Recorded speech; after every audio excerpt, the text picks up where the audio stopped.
लग रहा है ये रेंज जो है वो कंटिन्यूड रहना चाहिए। जिस तरह से अभी हम विंटर सेशन के अंदर मिक्स्ड सेट ऑफ सीजनैलिटी के हिसाब से जो वेदर रिपोर्ट्स आ रही हैं, तो उसके लिहाज से हम ये वॉलेटिलिटी देख रहे हैं, तो ये और कंटिन्यूड रहेगा। लेकिन ब्रॉडली मैं देखने जाऊँ तो फिलहाल पिछले 1 क्वार्टर का अगर देखने जाएँगे परफॉर्मेंस तो वीक रहा है। तो ये नेचुरल गैस का परफॉर्मेंस जो है वो थोड़ा-सा विपरीत रहा है इस विंटर सेशन में। तो ये आगे चलकर थोड़ा-सा नेगेटिविटी जो है और वीकनेस जो है शायद और कंटिन्यू रह सकती है। हायर लेवल्स पे सेलिंग करना ज़्यादा फेवरेबल रहेगा जो पोजिशनल ट्रेडर्स हैं उनके लिए। हालाँकि अभी प्राइसेस जो है वो थोड़े नीचे की तरफ है, तो थोड़ा वेट कीजिए। 500 के आसपास के लेवल्स मिलते हैं तभी ये एक सेफ प्ले रहेगा। लेकिन वोलेटिलिटी को देखते हुए 450 से लेके 475 इमीडिएट बेसिस पर रेजिस्टेंस है, वहाँ पर भी सेल करके चल सकते हैं। जो पोजिशनल ट्रेडर्स हैं उनके लिए कॉल रहेगा। लोअर लेवल्स पर 375 के टारगेट्स के लिए, हायर लेवल्स पर सेल ऑन राइज की स्ट्रैटेजी बनाकर रखें। पोजिशनल ट्रेडर्स के लिए मेरी एडवाइस है। ऑलराइट, तो वो तो युवा यहाँ पर एनर्जी एज अ सेक्टर पे, लेकिन बात अब यहाँ पर सोने चांदी की कर लेते हैं, क्योंकि रुपी टर्म्स में यहाँ पर अच्छा खासा इजाफा देखने को मिला है। डॉलर टर्म्स की अगर बात करें तो सोना ये साल 1% के करीब यहाँ पर कमजोरी के साथ बंद करता हुआ नजर आ रहा है। कुणाल, कैसे देखेंगे सोने और चांदी दोनों को ही, क्योंकि 1800 के लेवल्स होल्ड नहीं करते लेकिन उसके आसपास सोना जरूर कारोबार कर रहा है।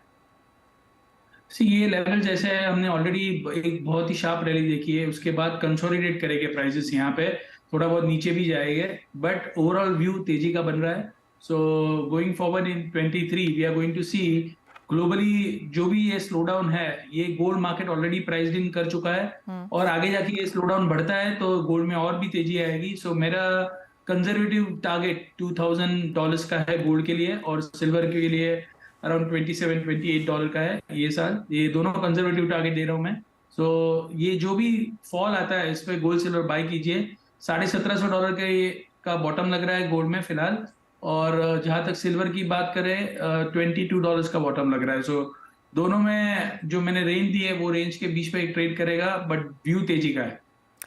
ऑलराइट, स्ट्रक्चरल तेजी यहाँ पर जारी रह सकती है। इस साल में हमने रुपी टर्म्स में तो अच्छे खासे गेंस आते हुए देखे हैं, और बाजार को लगता है कि यहाँ से बढ़त की उम्मीद और भी है।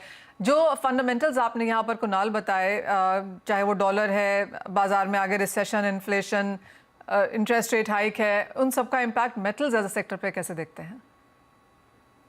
ये फंडामेंटली मेटल्स में जब विश्व में स्लो डाउन है तो मेटल के प्राइसेस घटने चाहिए, बट फिलहाल एक ही चीज है, एक तो क्रिसमस में थिन ट्रेडिंग में थिन वॉल्यूम बहुत थिन है, सो इसके लिए भी मेटल बढ़ रहे हैं। दूसरा, चाइना का जो ओपन अप जो ट्रेड है, वो ओपनिंग अप होने के कारण चाइना में डिमांड बढ़ेगी, बट क्या construction sector which accounts for 25% of the demand of raw material like copper something like that, so ये देखना होगा आगे जाके कि वेदर ओपनिंग अप के कारण थोड़ी बहुत डिमांड जो बढ़नी चाहिए, पेंटअप डिमांड जिसे कहते हैं, रिवेंट डिमांड जिसे वर्ड यूज किया जाता है, कि 3-4 महीने से अगर कॉपर की डिमांड स्लो थी और अभी ओपन अप हो रही है तो सडनली डिमांड लौट रही है, इसके कारण प्राइसेस ऊपर जा रहे हैं। सो शॉर्ट टर्म में शायद थोड़ा बहुत और स्पाइक देखने मिल सकता है, बट लॉन्ग टर्म में ग्लोबल जो हालात है उसमें लंबी तेजी कॉपर में नजर नहीं आ रही है।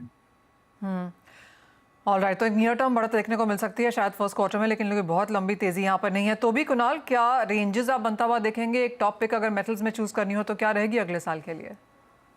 आई थिंक तेजी में तो ऑब्वियसली कॉपर ही है, फंडामेंटली सबसे स्ट्रॉन्ग मेटल है फिलहाल। और रेंज की बात करेंगे एमसीएक्स पे, तो मुझे लग रहा है कि एलएमई एक बार मैक्सिमम $9,000 तक टेस्ट कर सकता है, और MCX that should account to 740 to 750, maximum 750 तक जा सकता है, और ऑन द डाउन साइड 670 660 ये range on the down side लग रही है। ऑलराइट, तो ये 100 रुपए की मूव यहाँ